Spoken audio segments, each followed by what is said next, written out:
Dear friends in Dharma everywhere, as Dilgo Khyentse Rinpoche like to say, good morning, good afternoon, and good evening.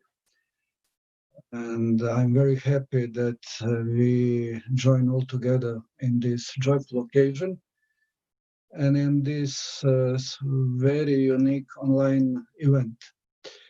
Reason why we are all here today is that usually in this time of a year, here in Croatia, as many of you already know, we have annual Shechen retreat, during which Dilgo Khyentse Rinpoche come with monks and teachers and give all sorts of teachings and lectures.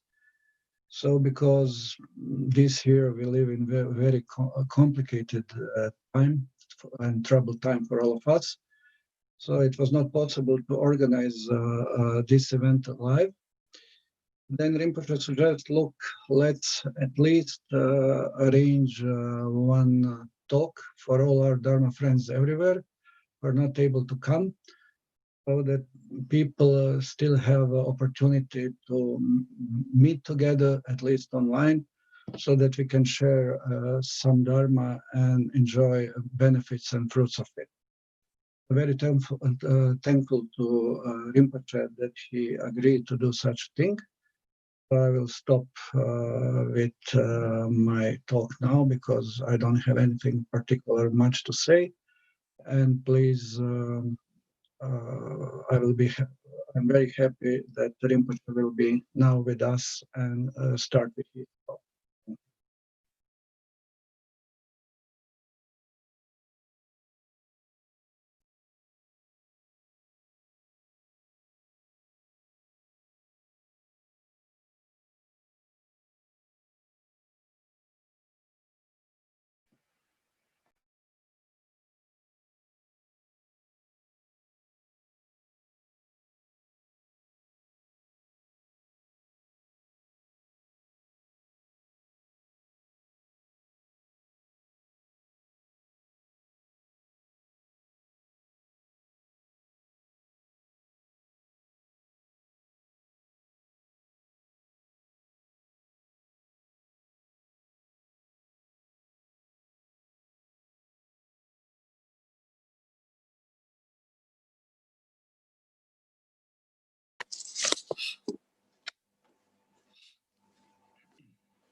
Open Jin, Jabotando, to some San Yoni, as a joke was under the bands, I will and shall also want it. Lama Sanja Lama Jo, the Jelamagan, the Winjasable Lama Ye, Lama Nala Jadalo, the Lamina Batabala, Kijit and Lota Mijichi. Chinzel to Mugunje, Lama Sanasan and Joe Parasho. Chitachini, she's atom Jinji, Memento General Nabudango, Quato, Nabujinja, Chizan, Bojala Swan, Catalans and Brunapado to General Mission. Remaining the Yazon or Ludo, Jalazo and the Chingopuna to Jinjan, Choco Japans and Bekujimba, Kanjichi, Jinji. Chojuling Bejala, so the Kuzanto Zankara Shirin and Bemakaran Yamanishuma, Susan, Yetun, Kadalaman, Namla, so and Sanji Kunji Shizo, the Jin or Jambian, the nation, the Karum, Jim, Bemama, the Chin is some way, the Kunjita, to this mutual. Taki Kosum, the ceremony, to General Vassanjo, sitting Javin, the Malova, Jizum Jabayan, the watching. Dajan Logan Sajal Lumbe, to Jinze Partition, to Para show Manjuna, and Basin of Jinajala, Namayan, the Boto Sanji, Kumbarum, the Jantoja, the age of the Sanji, to Jin and the Quesenza. Like it, Ludando Jinki, Trabunda Dami, and I'm down to a Kunjadam Jizamba, Tam Jake, or Dagage, and to.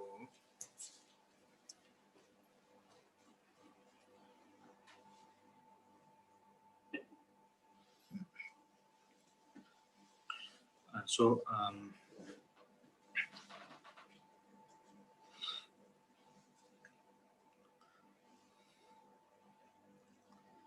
as I requested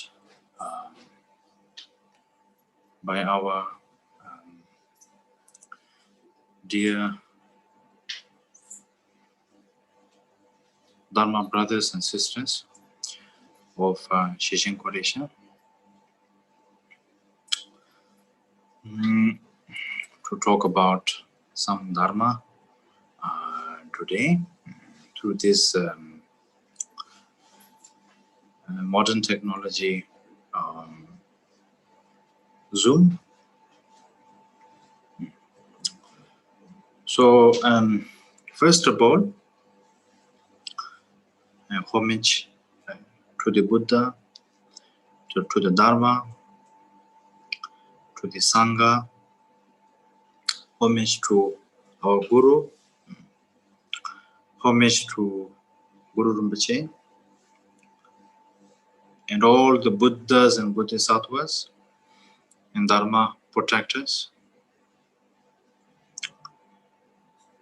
And as His Holiness, the 14th Dalai Lama always advises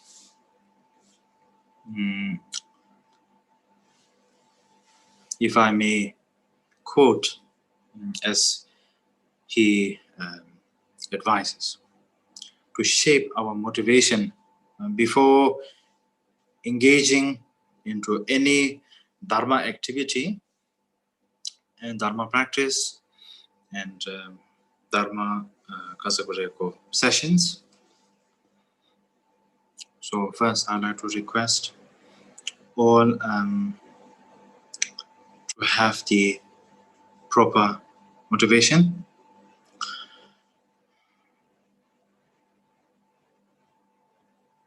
And greetings to all our fellow Sangha members throughout the world, whoever it may concern, and Dharma practitioners,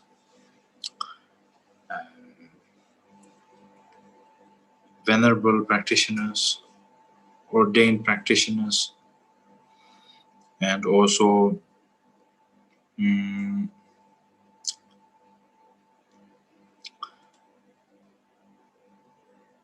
disciples of previous Khyentse Rinpoche, and also disciples of other great masters. So actually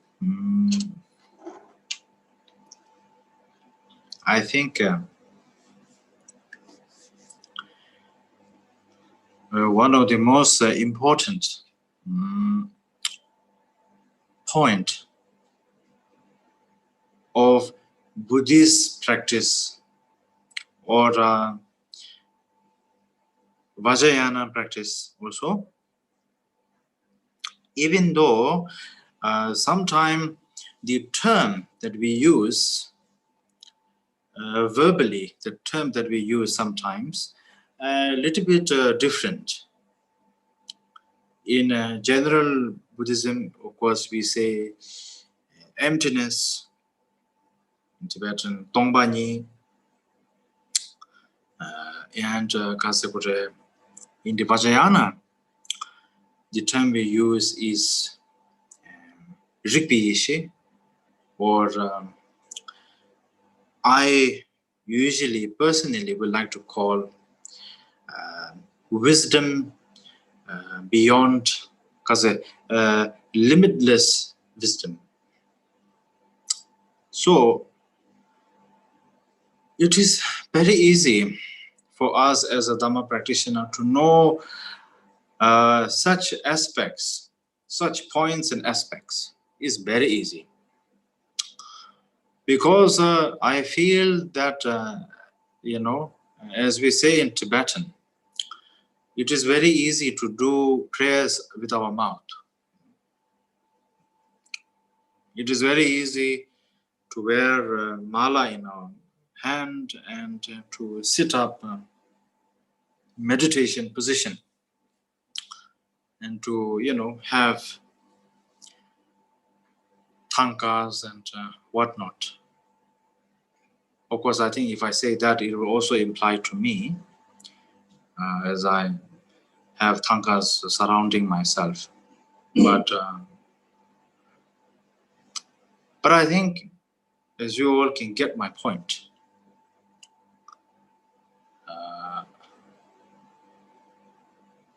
it is very easy, the outer aspect, but it is a different, completely different sort of a level itself. When we say that our mind, our body, activity, our mind and our speech, all wholeheartedly is intertwined with practice itself. Because, as I always like to say, it is very easy to know the, for example, like,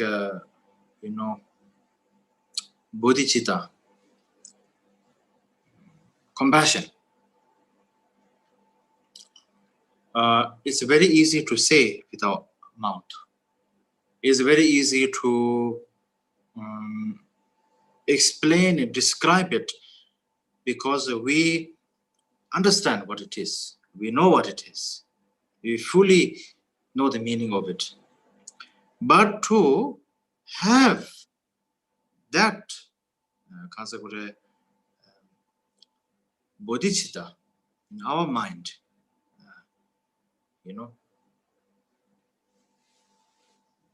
continuously every day, throughout our life, daily life, either it is in, meditation state or post-meditation state, either it is during our normal time, our work, our time with our family, and so forth. To maintain that, I think, is a very different level, even though I'm not saying it is impossible. What I'm only saying is it is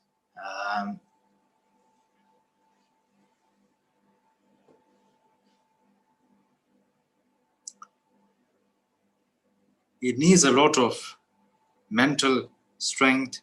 It needs a lot of dedication and determination. So you see,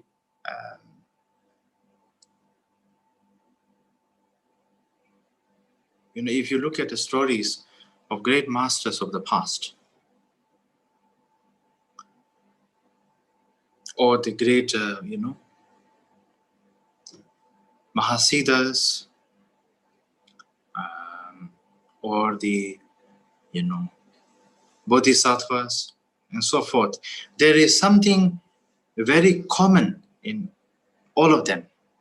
Yes, they have different activity, different purposes, and different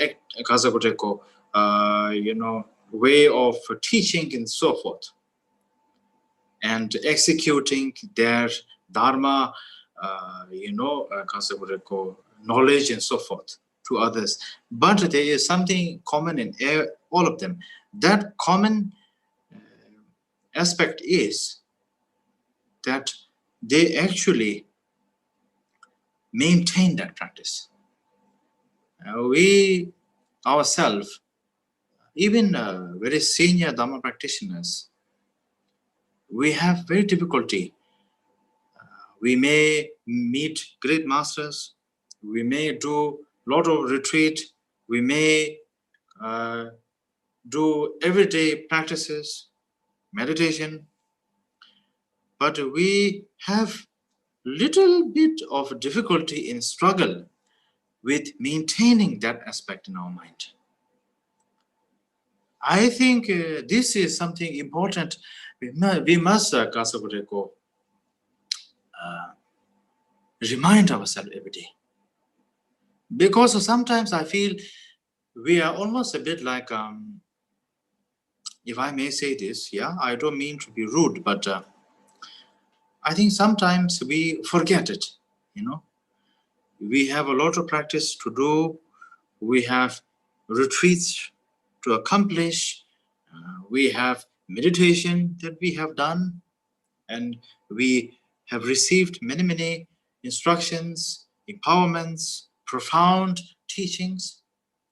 But sometimes we forget that all of that is a tool, it is a sort of a help for us to be able to maintain those points. As I just explained a few minutes ago, quite a while ago, like for example, bodhicitta, or understanding of emptiness, or it could be anything. Also, as detachment, cutting through delusion, the delusional mind, or ignorance, or cutting through the ego also, or being selflessness, or being a renunciant. Such things need to be maintained within ourselves. For many, many years, we could be accumulating a lot of practice, accumulating a lot of meditation, a lot of teachings, and initiations and so forth. But how much take? This is wonderful. I'm not saying it's bad. I think that is wonderful, great rejoicement. But also, please not forget, all of this, cannot maintain these aspects in our mind is sometimes a little bit contradictory to oneself. Contradictory to oneself. It's like we say, as a human being, we appreciate genuine quality. We appreciate honesty. We appreciate humbleness. We appreciate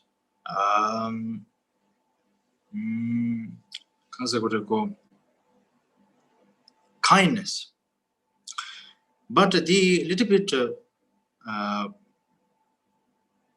in some sense, contradictory comes is when honesty is thrown at ourselves, either from our teacher or our Dharma brother, sister, or we our own self. We throw honesty, brutal honest to ourselves during our practice, or to maintain genuine quality, or to maintain kindness. We always struggle. We always have a little bit difficulty to maintain in that way. So I feel sometimes it is a,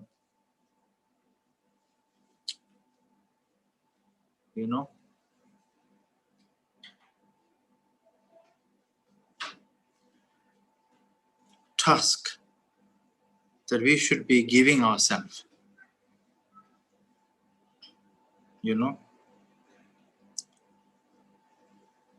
That whenever during our practice, try to remind yourself, like a gentle reminder, to remind yourself, are you able to maintain such? Are you able to be in that mind? Knowing it is quite easy. Saying it quite easy. Understanding the meaning of it is quite easy. But to maintain such things, day to day in our life, are you able to do so? I think that is something that we must actually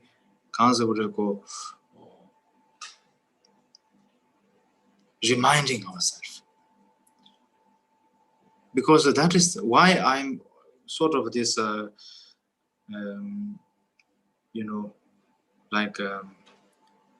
talking about this, repeating this over and over again myself, is that this is ultimately what helps us to become a true practitioner. Of course, as you all know very well, there is no such things as a bad practitioner and a good practitioner, but there is such thing called practitioner.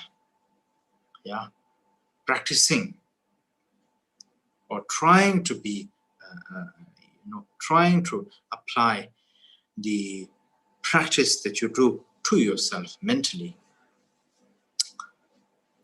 So I think these things sometimes are very important to remind ourselves.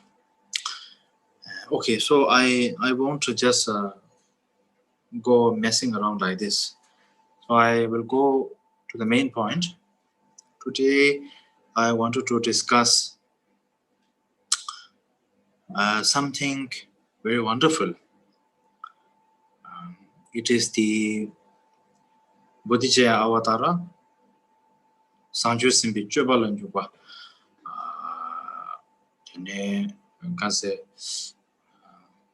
Written by the great master Shantideva. I personally feel that Shantideva is not just a great philosopher or a teacher or a master. I really feel that he is almost a bit like a great pioneer. Why I use the term pioneer is that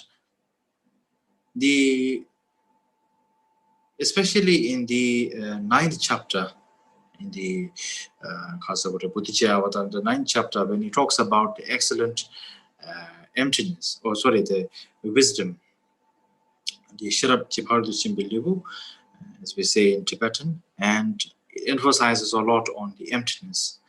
I find that point also very much regardless of the text itself, of course, please let me make it clear. I'm not trying to say that I have discovered some other new meaning to Bodhisattvacharyavatara. This is not what I'm trying to say.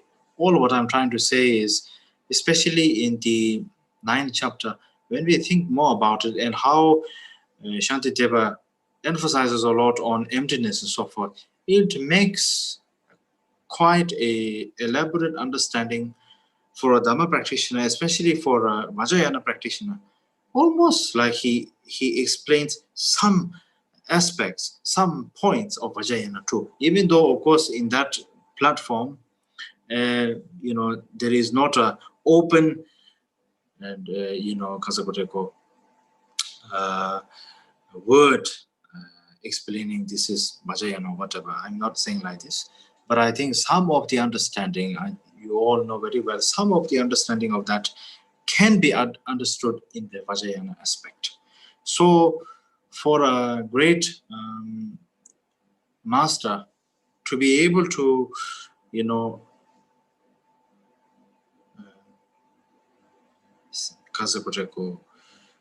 present such way in this platform, I think it is wonderful. It is really, really one of a kind. And also in such a way, why I also call him a pioneer is in the outer form, he takes the form of a great, philosopher or a pandita or a bodhisattva, ordained bodhisattva, and so forth. But in some sense, he is really like a Mahasiddha, enlightened Mahasiddha, embodiment of true kind of a yogic Mahasiddha himself. So this is what I think, why I'm saying it is quite a wonderful and quite a unique aspect. So in the ninth chapter, when Shantideva was a sort of in some sense considered as less important by his other fellow monks and other, the other people, and they sort of nicknamed him as Busukua, we say in Tibetan. I think the meaning is a person who likes to enjoy sort of a sleeping and living life like a very kind of a, messy way, sleep, eat, and go out and chit chat like that, like almost kind of like wasting life, wasting his time in his life. So the other fellow monks wanted to test if Shantideva actually really was an enlightened being, or if he had some special sort of a quality in him that nobody else had.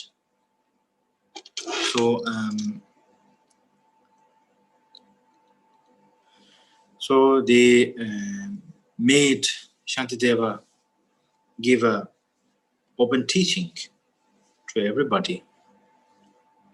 So they made a special kind of a platform or a sort of a throne for him to sit so that he can teach. So Shantideva accepted, and the next day in front of everybody he sat. And one of the most important teaching he had given is his 4-line. I will first say it in Tibetan, and then of course I will explain it a bit in English.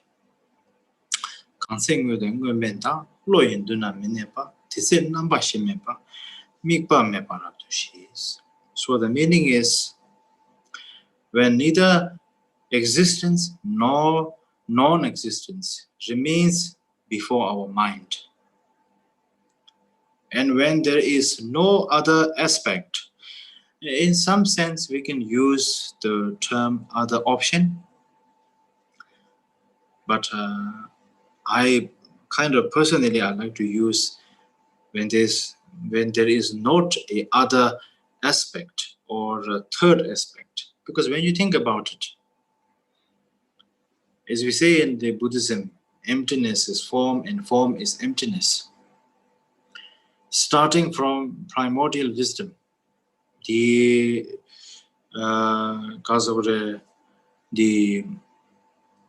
essence of primordial wisdom is emptiness. If you think about practice that we do, either it is a preliminary practice or visualization practice or so forth, or even Dzogpa Chenpo practice also, everything, the essence is emptiness. As we know, emptiness is self, not as a empty space or empty cup, but in some sense, the origination of all phenomena, inner and outer phenomena. Why I use the word inner and outer is I'm differentiating inner, meaning our as a living being, a sentient being, as ourself, human beings. We have the inner aspect of mind, and outer, of course, the world, the earth, the universe, all phenomena, and external phenomena, and so forth. But the mind itself is also empty. Empty, in one sense, we can explain it as a non-existence, a sort of an element, a notion of non-existence, sort of a clarity, something that is a very pristine and clear, but also not something that can be attached, something that we can attach to, or something that we can sort of project to. The most interesting thing is, as a human being ourselves, there is quite a number of times that we like to project many things, either to our own self or to others or life or Dharma practice and so forth. There is a number of times that we love to project and project and project. Of course, definitely we will tell ourselves we are absolutely not projecting. But when we say that, we are also lying to ourselves because we are projecting. There is quite a number of, occasions that will occur in our life that we project quite a lot. Does projecting help anything? Absolutely not. Projecting only creates more confusion and more blockage. When the mind is more confused, is more blocked. And we say in Tibetan, namdo, thoughts, unnecessary thoughts. When unnecessary thoughts arise, everything becomes very complicated for ourselves.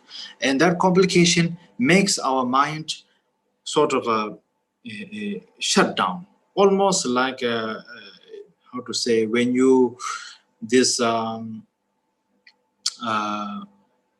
like a turtle, when you touch the turtle, the hand and its head sort of goes inside the shell to protect itself from outer animals or predators or so forth. Just like that, our mind sort of shuts inside. Even though, of course, in a literal sense, there is no such thing as our mind can shut in and shut out. It's not like that. But as metaphorically, I'm explaining that that's what it happens. So you see, for a Dhamma practitioner,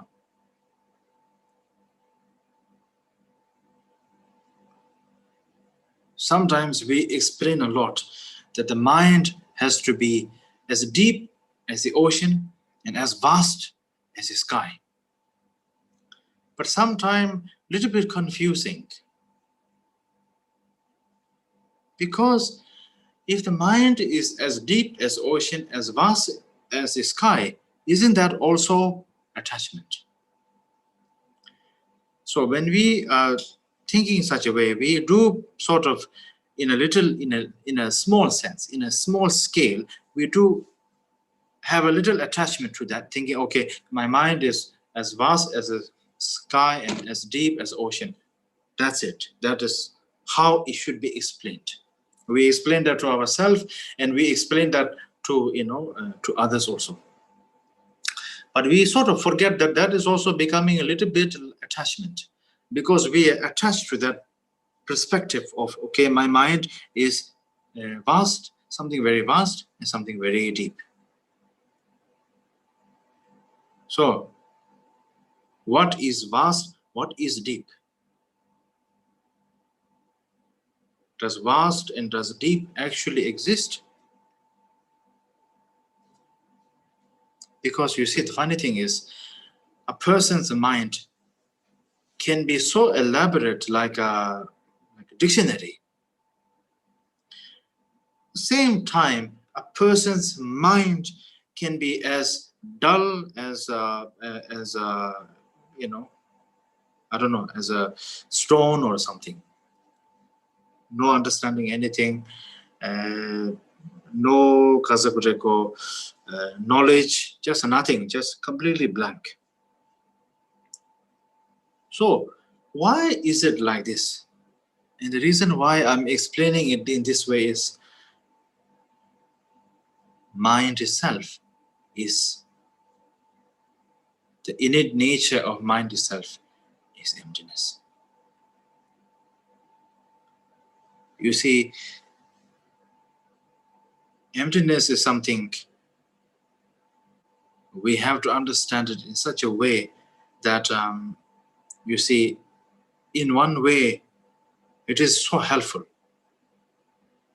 Because for a practitioner, when the moment comes, we really understand, okay, for practicing so many years, listening, teaching, and applying those teachings to oneself, one's mind. Finally, understanding the meaning of emptiness, non-existence, that everything does not exist, but it only exists since our mind is so delusional and so much of a mundane mentality that we have, that we tend to project that on everything. So that's why existence comes. But so you see, if you're really able to understand that, I think it is very helpful and wonderful. And now going back to the main point,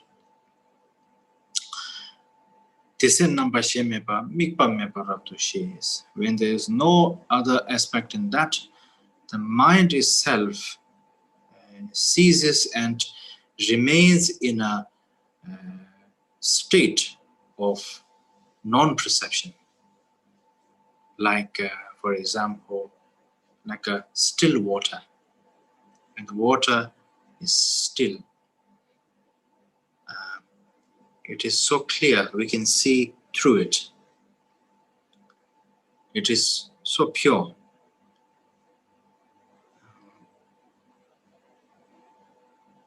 But there is no such things to this water that we can say, oh, this water is, in the eyes of a fish or animals like that. Water is their sort of a home and so forth. For human being, it is like something to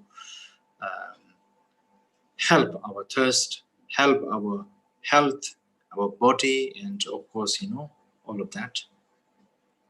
For plants, it is also a very, very important for it to grow and for the nutrition and so forth. But the water itself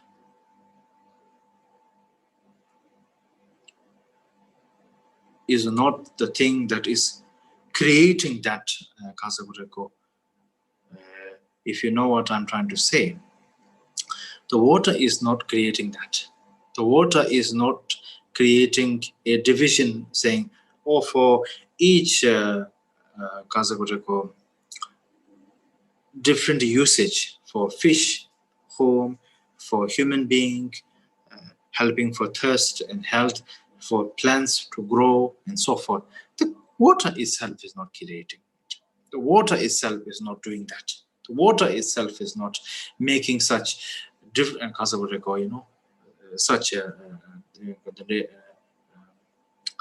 presenting itself in this way. But when we take it, when we understand it in that perspective, it can be in different ways. Just like that.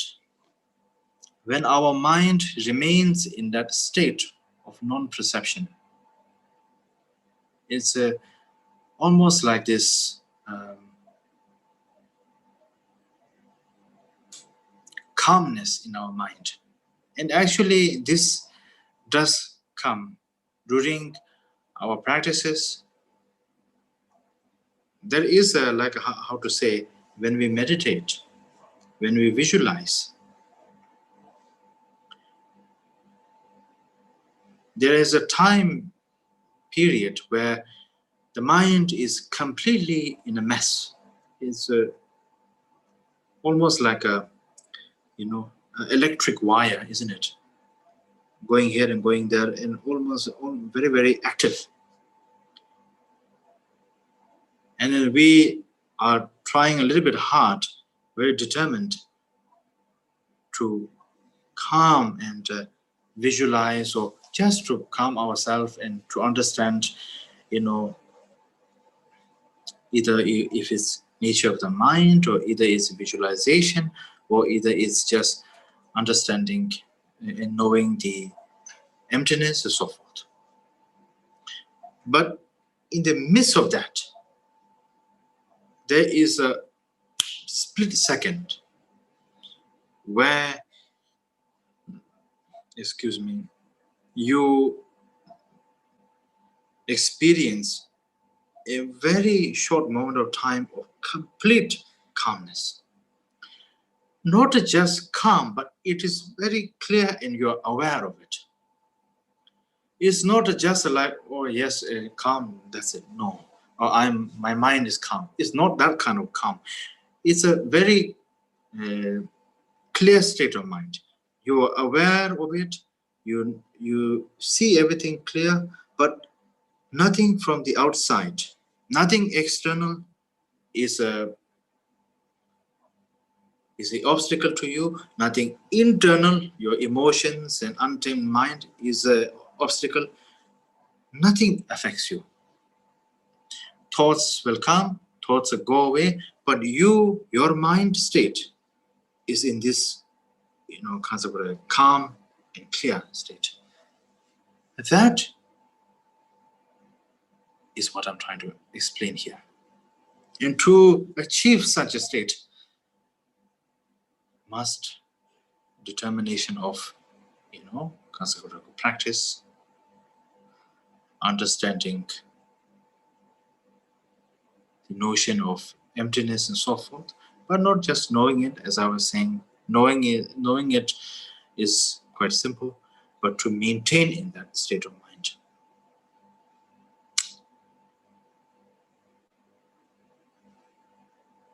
If you think about it in one sense,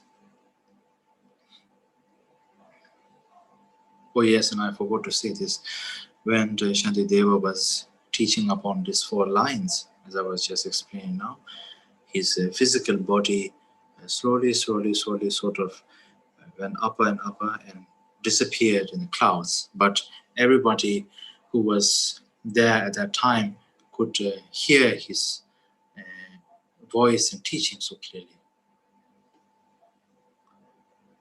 And this is a thing that I also remind myself again and again, because as a practitioner,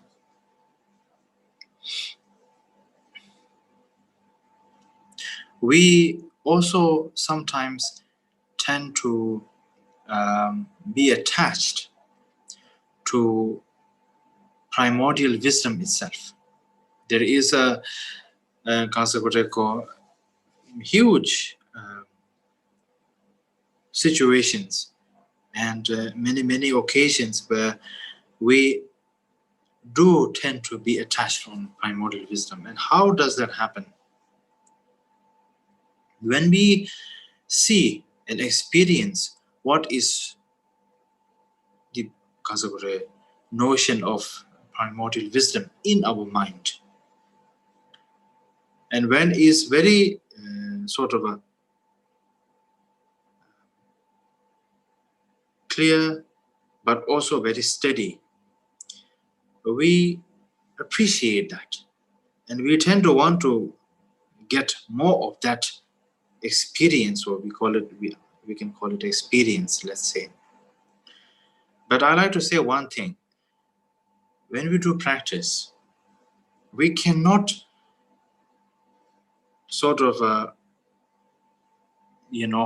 with our mind, using our mind, we cannot record or take capturing pictures and sort of a like memory record of such experiences and things will be that occur in our mind. They sometimes they are very important, but we cannot really copy that and try to bring that back in our mind and try to sort of like, how to say, replay it back in our mind. It is impossible. We tend to do that sometimes. There is why I'm bringing this subject matter up, is that we tend to do this. When we do that, it only does one thing. It brings 2 problems. One, attachment. Attachment to that perspective, to that aspect, and secondly, our mind becomes blocked in that way. So, the true definition of mind being as deep as the ocean and as vast as the sky can be only understood and realized when we are able to recognize what is meaning and the notion of emptiness in the state of this mind, this mind state that I just explained to you now. This is something that is very, very important. In every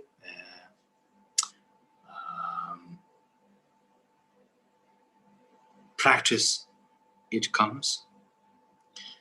In every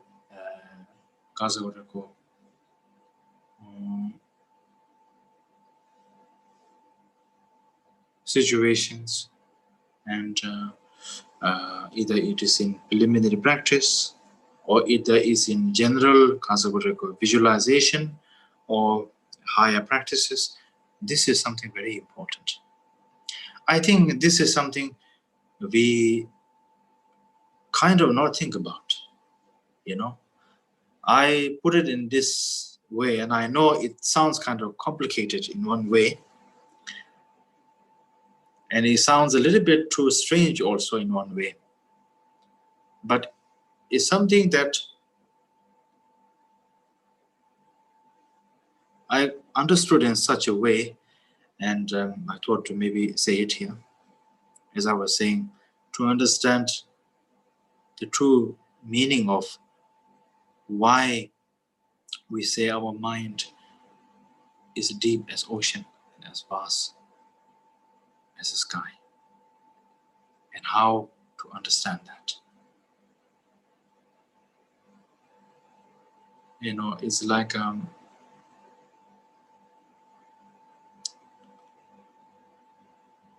saying, I want to practice Dharma, but I do not wish to renounce it. I wish to be a Bodhisattva, but I do not want to have bodhicitta or kindness.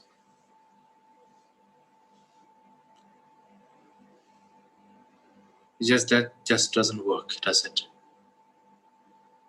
To become a true Dharma practitioner, one must be able to renounce it internally, not just external, but internally from the beginning. To become a bodhisattva, if no root of not the root, the seed of bodhicitta, impossible to become a bodhisattva. Just like this, without knowing and without recognizing the true meaning or emptiness, in a state of mind of non-perception, to understand the definition of vast mind and deep mind is very difficult sometimes. It's like when we recognize our own mind, the naked mind itself, there is no such thing as bad, good. There is no such thing as positive, negative. There is no such thing as delusional or non-delusional. None of this exist in that state. Because why I'm saying this is the mind, that state of mind is just like a clear light. Yeah, you can't possibly say, oh, this clear light is very bad, or this clear light is horrible, or this clear light is the color not good, or the looks not good, or is harmful, or it is this and that, it is damaging and so forth. We can't say that, can we? Just like that. True definition of state of mind, I really hope that this makes some sense. I really hope that I'm not making a fool out of myself saying such things. Because this is something that, is something I remind myself all the time. During my practice, during meditation, during post-meditation, or whenever. And there was something that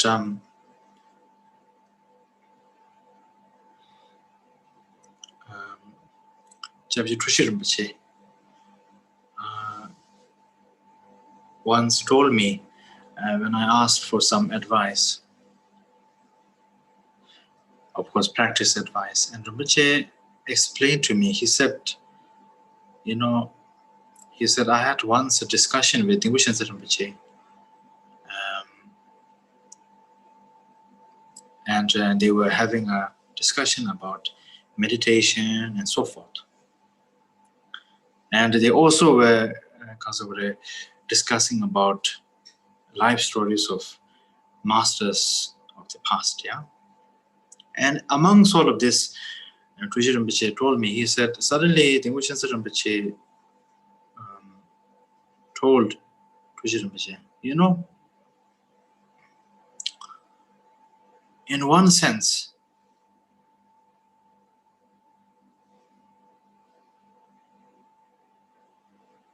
as we say in our practice, there's no difference between emptiness and mind, because the nature of mind is emptiness. Khyentse Rinpoche said to Trushi Rinpoche, in one sense, this sounds very simple.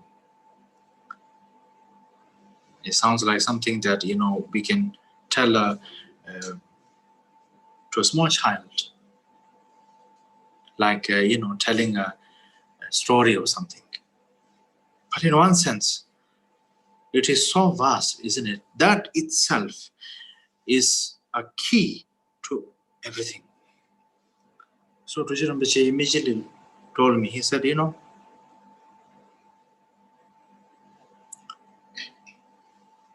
if you want to know what is the true aspect of mind, the true nature of the mind itself, it is like a clear, light. There is no aspect to it. There is no right or wrong to it. There is no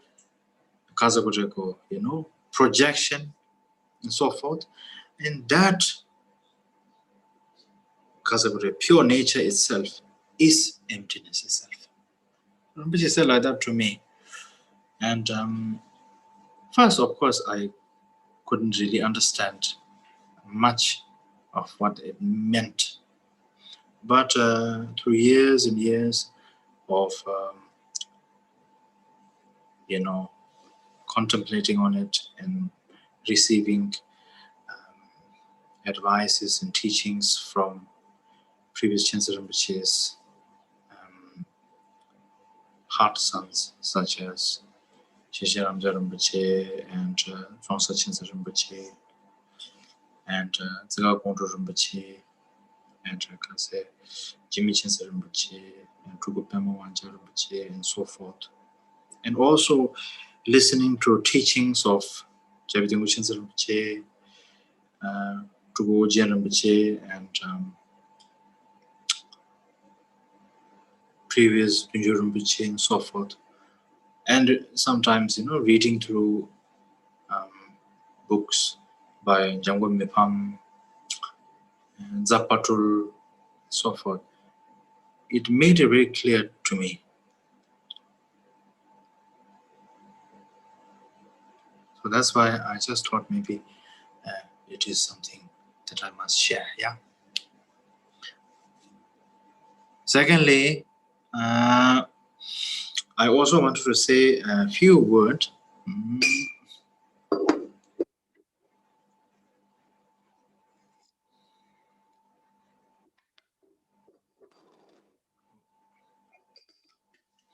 about just like a small dedication to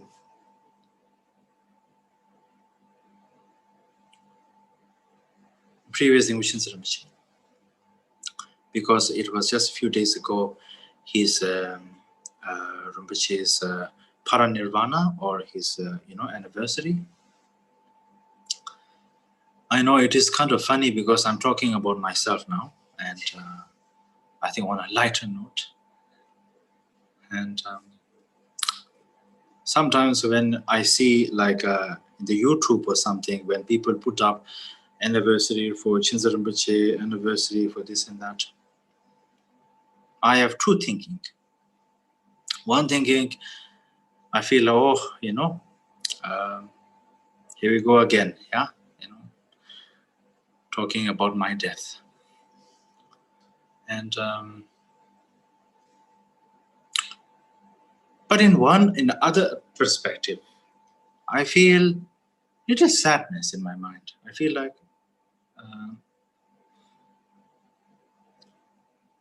Khyentse Rinpoche was a great master.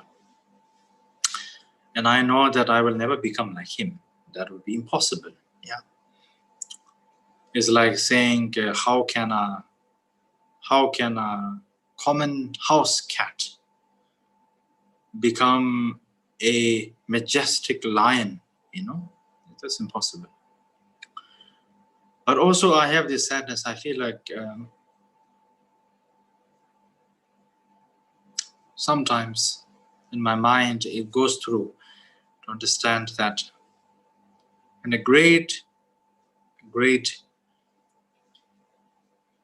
being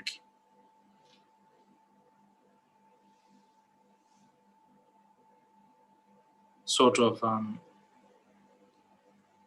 leaves, physically leaves, I find that, and I don't know if people, I'm sure people recognize this, I don't need to say this, but I feel when a great being, really true great being, leaves physically, that is the moment where he is most present. He is most present throughout everybody's life, all the disciples' life, either through their, guiding them, giving them advice, making sure they are on the right path, making sure they are doing the practices. And I find that that is the moment where the teacher is most kind of active in some sense, If I don't know if that makes any sense in one way. I find that is something very strong. Of course, when the teacher is alive, he is most, active, giving teachings, and kindness is like unfinishing and unwavering. But when he passes away, still that presence becomes more stronger. If you recognize it, it becomes more stronger and more deeper and more vibrant. Of course, when somebody doesn't recognize it, then there's no point. There's no point.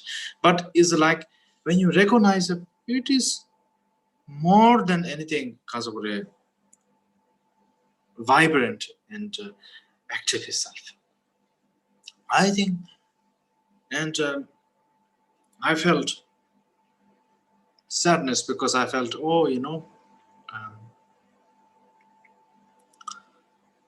I felt that many disciples of Khyentse Rinpoche. I know this sounds very silly, but many disciples of Khyentse Rinpoche, previous disciple, and many people nowadays, practitioners who have very strongly committed to practice Khyentse Rinpoche's treasure revelation, who have great devotion to Rinpoche and so forth, I feel like sometimes it is a little bit sad also for me to think, it would have been great if he were to be here right now, and so that everybody can, feel that the gap is filled, almost like if there were like a sort of like a in-between gap, it was kind of like filled. Whereas I come along and I'm not necessarily speak like him or teach like him. Neither I have great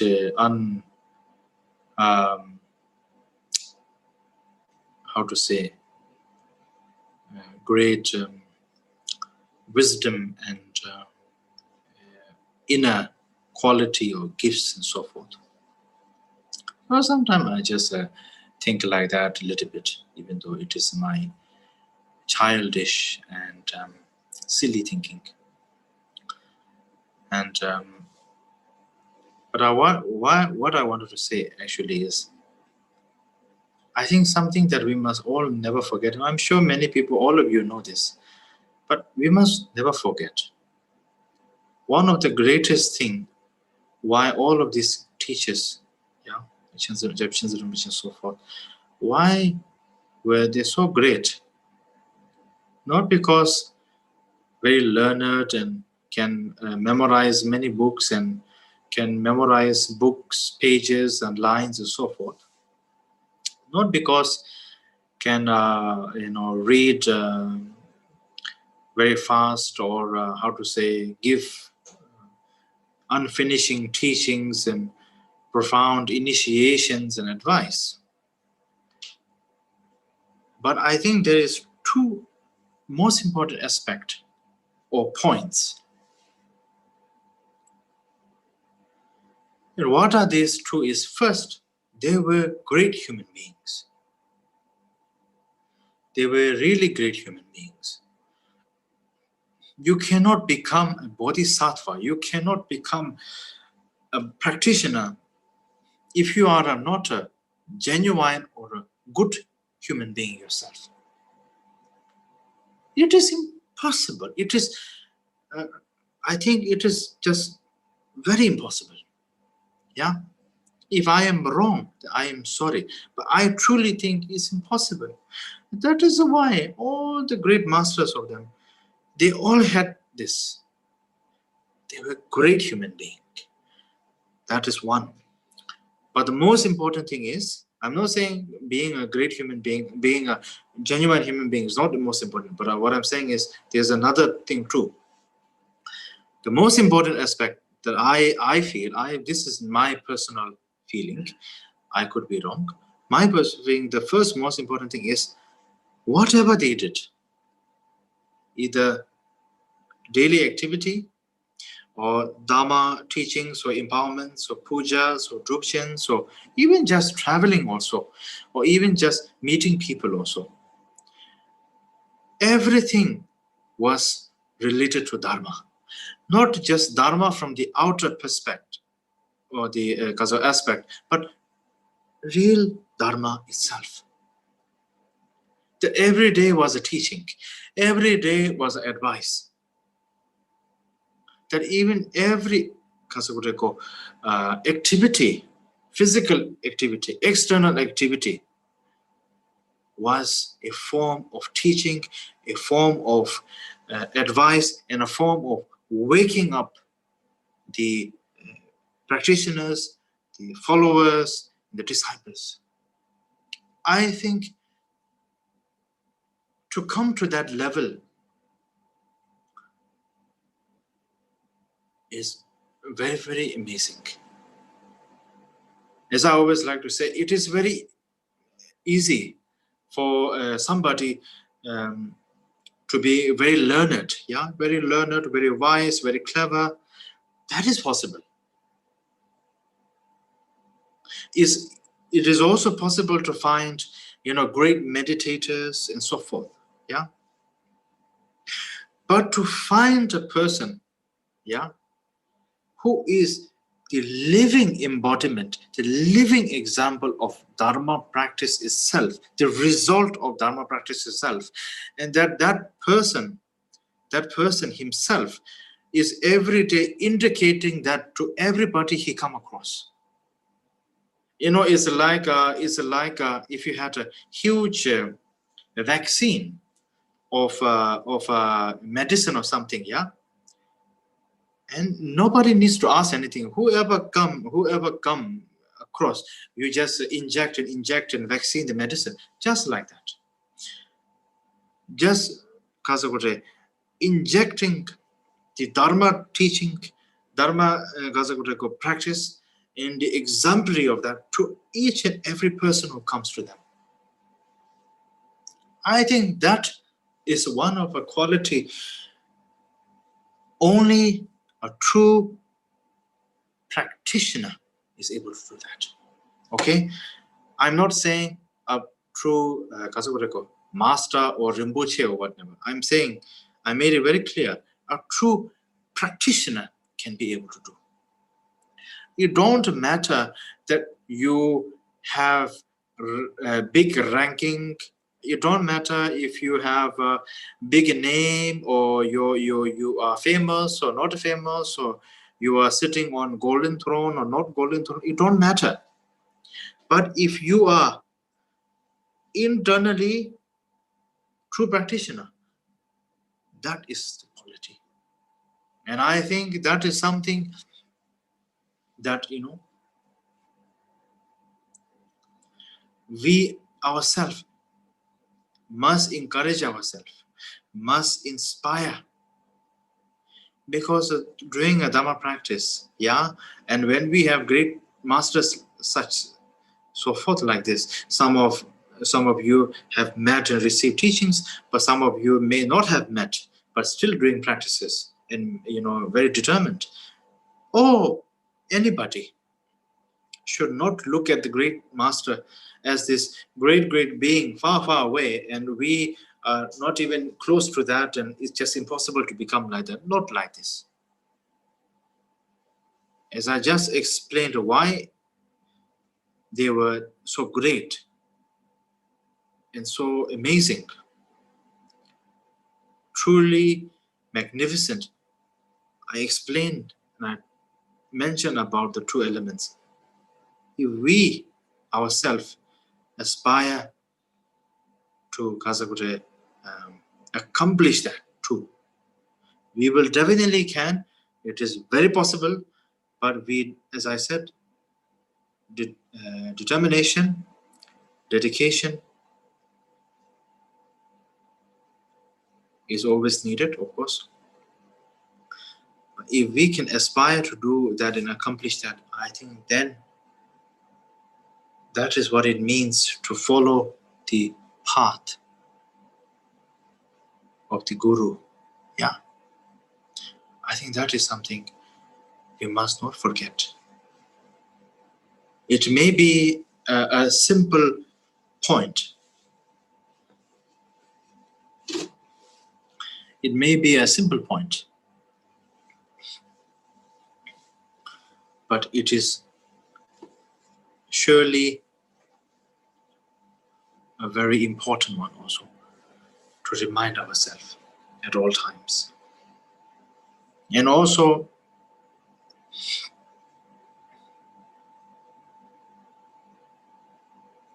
I would like to say also, as we are all in this circumstance, unfortunate circumstance of facing such a turmoil in the whole world right now, because of virus and because of government issues or politics or many these kind of things, negative things. because of human greed, human ego, human selfishness, aggression, and so forth. It is so important for a Dhamma practitioner to be always aware of how is your mind state. Does your mind get easily affected by such things? Are you able to maintain a state of your mind? Are you able to really apply the practices that you do to your mind and to be able to maintain that every day? Are you able to understand that sometimes difficult situations, both external difficulties, internal difficulties, are one of the most greatest advices and opportunities for a practitioner? I think these things is very important that we, not neglect, not let it slip away, and not try to, take it for granted, but to really take it as a, precious opportunity, true opportunity. I know that so many great masters and teachers are doing their best because of the prayer and blessings for everything to go well. But we, as a Dhamma practitioner, sometimes I want to say this, I know it sounds very wrong, but sometimes it's most important, to focus on our Dhamma practice. We have a tendency to feel like we must do something to help people, to do this and to do something, to put in action. I know this is very wonderful. But then we have to be also careful, because sometimes that is a bit tricky. Because when we do good for others, when we do good for others like that, our ego always smiling behind ourselves, the ego, Mr. Ego is behind smiling. Oh, you are happy because the ego is happy because you're feeding the ego a little bit, not too much, but bit by bit. So it's very important. Sometimes I'm not saying definitely that helping others is bad and useless. I'm not saying that. I'm saying good, but more importantly, focus on the practice. Why I'm saying that? If you can focus on your practice, if you achieve a little, achievement in your practice, or little good, the state in your mind, proper state of your mind, or understanding, or being in the notion of, non-perception or emptiness, that itself can help many other people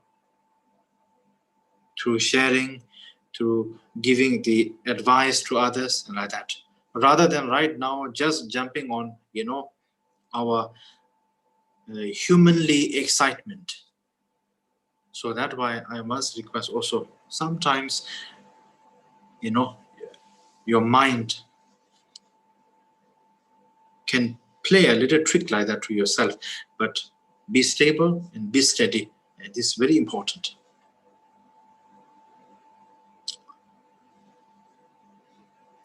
And there's Kazakureko, also one thing that I wanted to add is that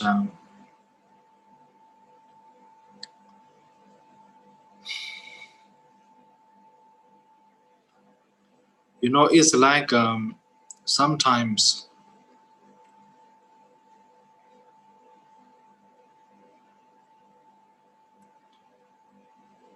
for Dhamma practitioners like us, when we hear from advices of great masters like that, when difficult situations come, let it be your good friend, let it be your good help and support for your Dhamma practice, we all become very romantically mesmerizing. We mesmerize it like, oh, that is so wonderful, even the great masters explain that, may I too do that too. But when the difficulty actually comes, knocking on our door, then we have much difficulty in our mind. Our emotion all like this, our mind not stable, very much concern, very much worry, like this. So, very important. You want your mind to be like a feather or like the light, clear light. Why I give example of a feather is feather, wherever wind blows, it shake away and throw. But a light is clear, steady, and it's present. That is something that I think we must again and again ask ourselves, So I do not want to waste much of your time. I really don't know if what I said made any sense, or as I was saying, if I'm just making another bigger fool of myself. If I make a bigger fool of myself, that is also okay, because at least it helps me to cut down my ego. And I just want to say thank you so much. I'm so happy to see everybody. As you all know, as much as I really feel very embarrassed and don't feel so comfortable talking in this public platform, And when people like send me pictures of myself, of my teaching to me, saying, "Oh, Rinpoche, I hear your teaching, very good, thank you," and this, I feel more embarrassed, because I feel, first of all, I don't like to look at my face right at this point of time, and second of all, I feel very, very shy to talk like this, because I feel like I don't have anything extra to offer. I don't have something special to offer. I only have simple thing I know, this I offering. And you see, in one way or another,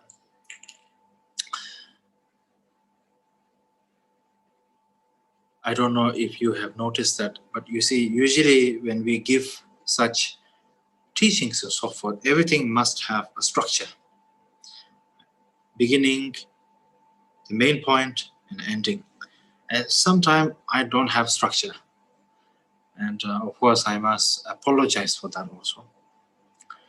But also the meaning of not having a structure is, it is helpful for my mind, because then my mind is very clear.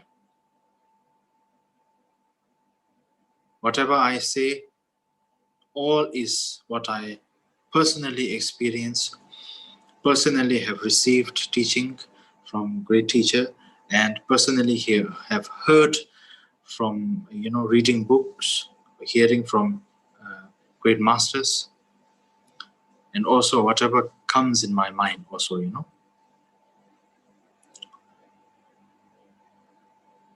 And sometimes having no structure also makes me very appreciative something. Appreciate that it is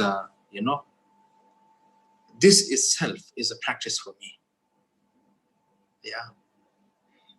Because in one hand, whatever I do, Dharma, is offering to the Buddha, Guru Rinpoche, and to my Guru, and of course, to all the Buddhas and Bodhisattvas. And of course, I present this to all of you. But same time, in this state, I'm also aware of everything. And it's like almost I'm in a state of, practice, or how would I say, like a meditation state.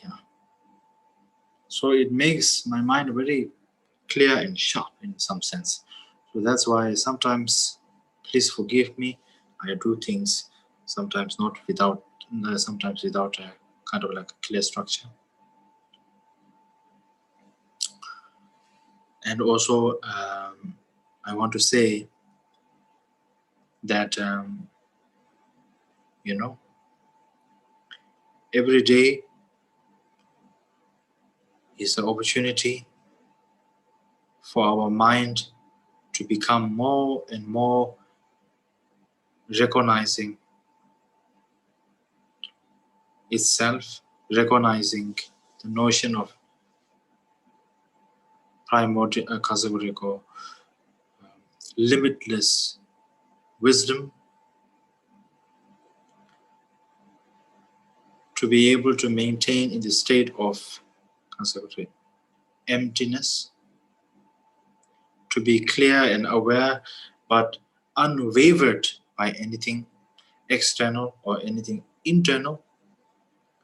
So please take that opportunity to do so. And as Shantideva said, as long as space endures, and as long as sentient beings remain, may I too abide to be able to dispel all suffering and misery of all sentient beings and of the world. So I make this strong aspiration, and I hope that you will all also keep,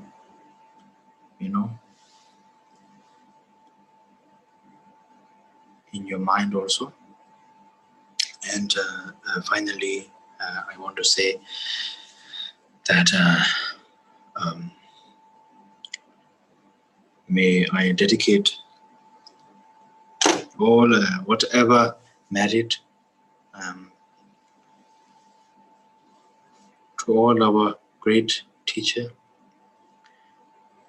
and to His Holiness the 14th Dalai Lama.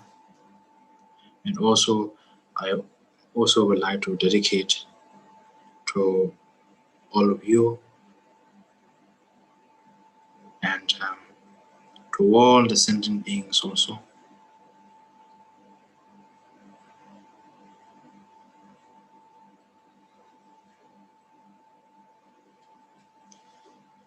So I would really like to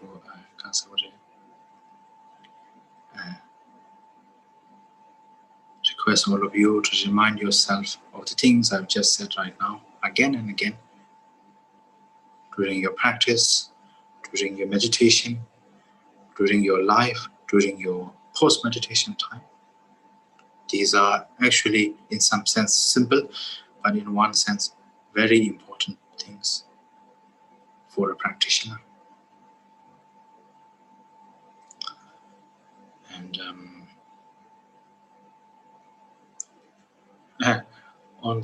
before I end on a very light note, just like a simple joke. Quite a while ago, actually, I think, if I'm not mistaken, maybe in the year 2000 and I think maybe around 6 or 7, I'm not exactly sure. But His Holiness Saja Dachen Rinpoche, who, presides in Seattle, but of course, Dachen Rinpoche himself had passed away. Dachen Rinpoche and Jayumla and Dongse and the entourage had visited Bhutan. And during that time, I took the opportunity to,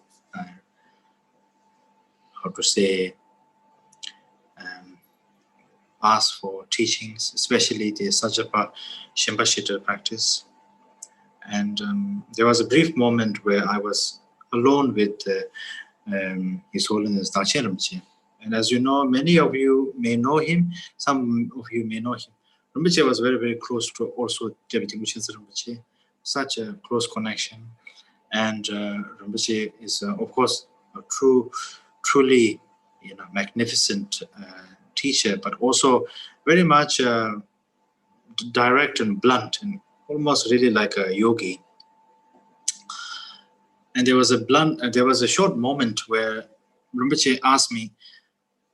I asked Rinpoche for a Dharma advice for me, and Rinpoche said, "What do you want to do in the future? What is your plan in the future? You want to build monasteries, or what do you want to do? Or you want to build centers in the world, or what?" And I said, No.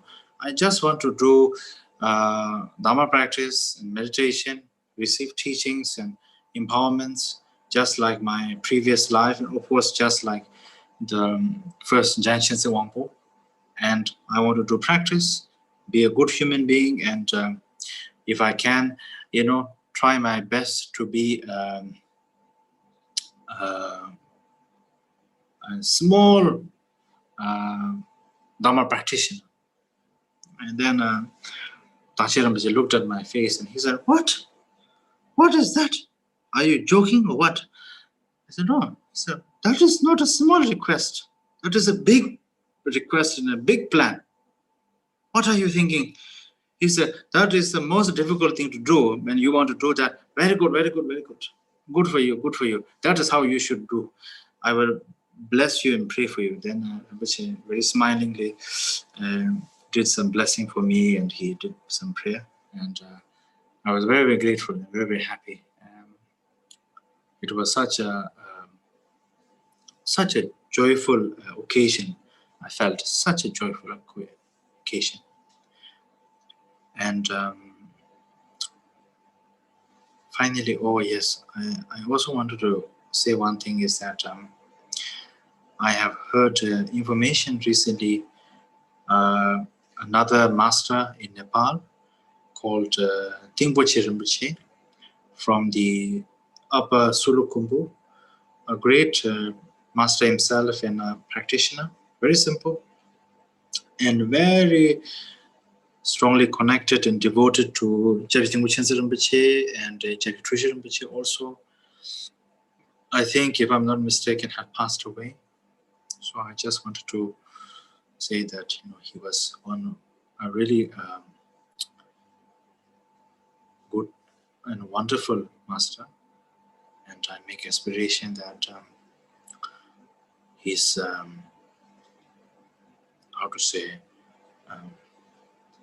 incarnation will be born well, and it will be swift and without any internal and external problems and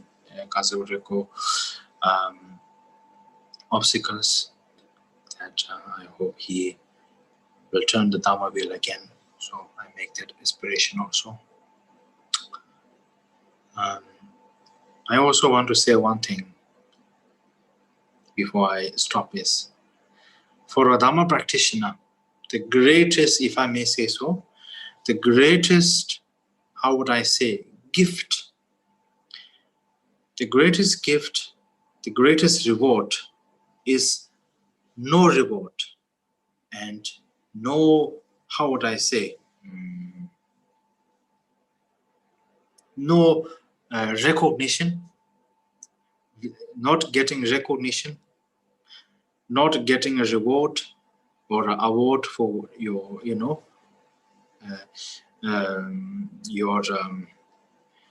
achievement, your work, and not being given the credit for it. I find that the best reward. It is the most painful part, you see, painful part, because as a human being, we all, sort of guiltily, we sort of want a little validation, we want a little recognition for what we do. Then when we don't get that, we feel a little bit, we are like, okay, but we feel a little bit sad. But we forget one thing. As a Dharma practitioner, that is the best gift, that is the best it is off. It is off.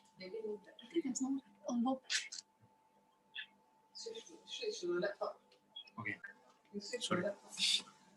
Sorry. So I find that that is most best, how to say, reward. Because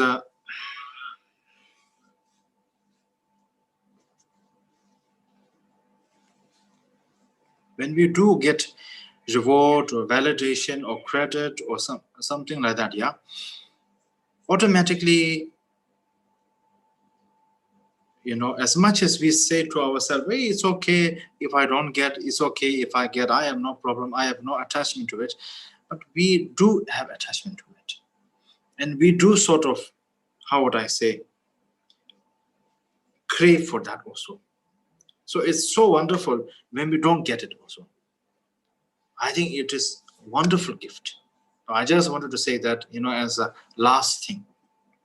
And so I want to dedicate the merit. Sonam de damje sikpani, sonam yepe danam bangse, chega namje wala dowa ye, sepe sole dowa dowara sho, sanjo semjo rembo je, manje manam chijuro je, cheba nyamba memba ya, kone kondo bewara sho. Dezoim zanje guru rimpo je ngodu ikunda dewa jembe sham banje gunsa indendo entambo zai so waindezo sinje lam do so sinai san we baranje jewa dai san balanje roba zinjelo ujerum ujerum so gajem baje minjosh tinjen samba roba chedan tumo do za do so. Thank you.